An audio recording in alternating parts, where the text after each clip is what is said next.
Hello students, this is the Algebra 1 Regents Prep tutorial, and today I'll be discussing linear equations with fractions and decimals. So I have collected 6 recent questions, and these are all linear equations with fractions and decimals. So let's get started with question number 1. So I'll show you how to solve this problem and what are the concepts that you need to know in order to successfully solve these 6 questions. So this is question number 1. I have this written on this whiteboard. So let's get started. So first thing, when you look at these fractions, one thing, you want to add these two fractions because you have x and x. You want to make sure you have only one x.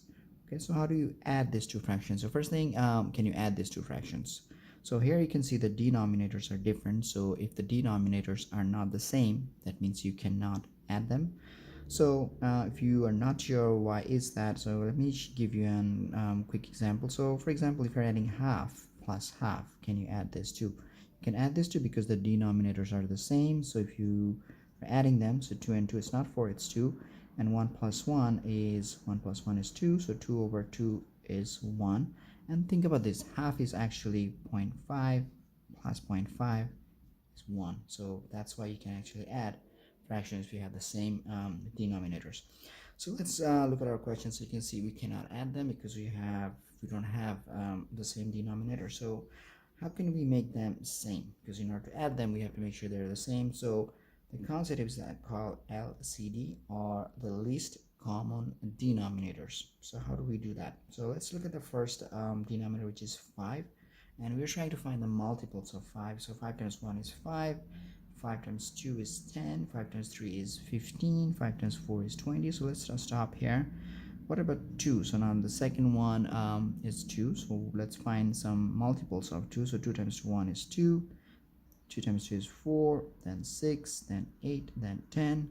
We can continue, but let's just stop here because we have a match, because we have a 10 here and we have a 10 here. So remember, the concept is LCD, which is least common denominator. So you can see this is the common, 10 is common between 5 and 2, and this is the least, because if we continue, at some point you will have 20, and 22 and will be another match, but we are looking for the least common denominator. So now we know that our denominators must be 10. So let's look at the first fraction, which is x over 5.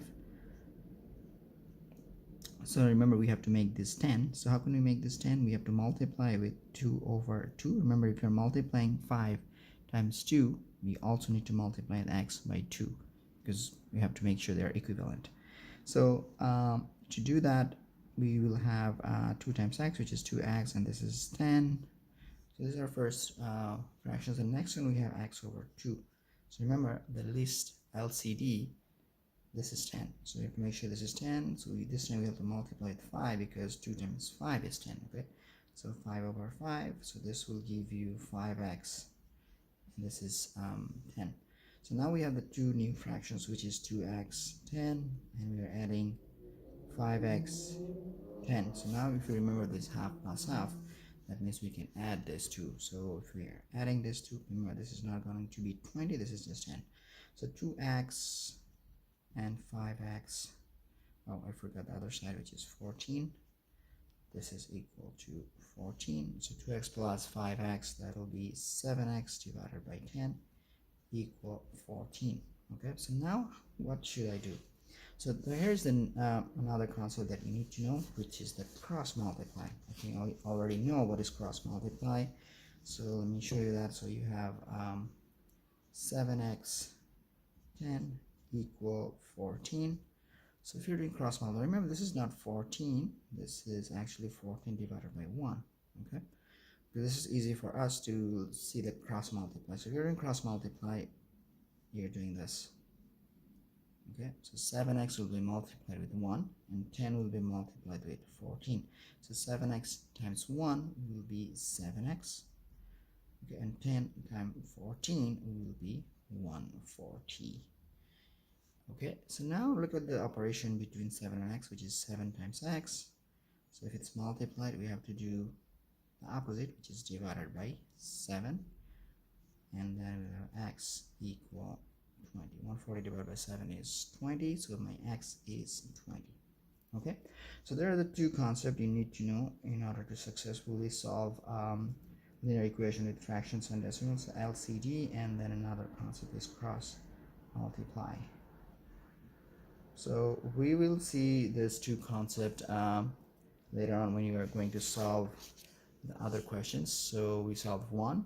I'll show you how to do 2 to 6. Remember, these are all Regents questions. So that's it for today, everyone, and I'll see you in the next video. Thanks for watching. Bye.